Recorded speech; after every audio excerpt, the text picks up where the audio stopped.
What's up mga idol, sa video na to, iti 3-star natin tong Reverend Royalty Challenge. So medyo na late yung upload natin, pero gusto ko pa rin i-share yung idea ko kung paano ko to 3-star na consistent. So huwag natin patagalin at i-attack na natin to.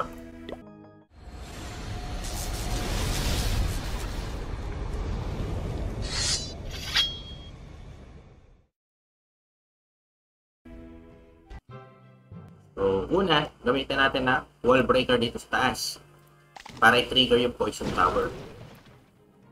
Isa pa. Okay, ayan. Trigger na siya. Next, limang skeleton spell sa gitna. Trigger natin yung mga traps. Kalaban. Poison spell. Sting. Wing.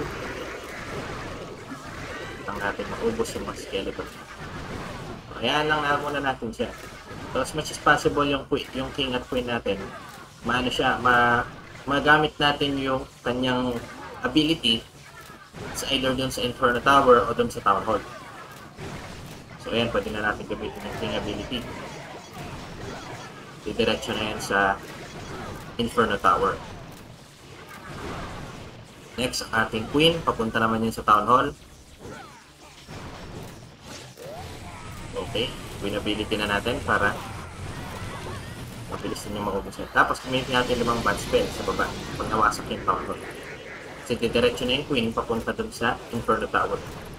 So wag natin gagamitin po yung bad spell hanggat hindi pa namamatay yung mga Inferno Tower at saka yung Town Hall o kaya yung Poison Bomb. Kasi kapag ginamit natin yung na natin yung bad spell, ang mangyayari, may chances pwede pang ubusin agad ng mga multi-target na units ng mga defense.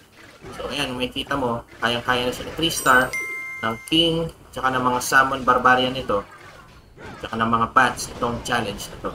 So bali, ayan, 3-star na siya. So ganun na yung gagawin natin mga idol, konting spam lang siya, madi 3-star mo din itong challenge na to. So sa next episode ko, ipapakita ko sa inyo yung ginagamit kong strategy ngayon na napakaganda, na nagagawa ako maka-strike ng mga wins sa Legend League.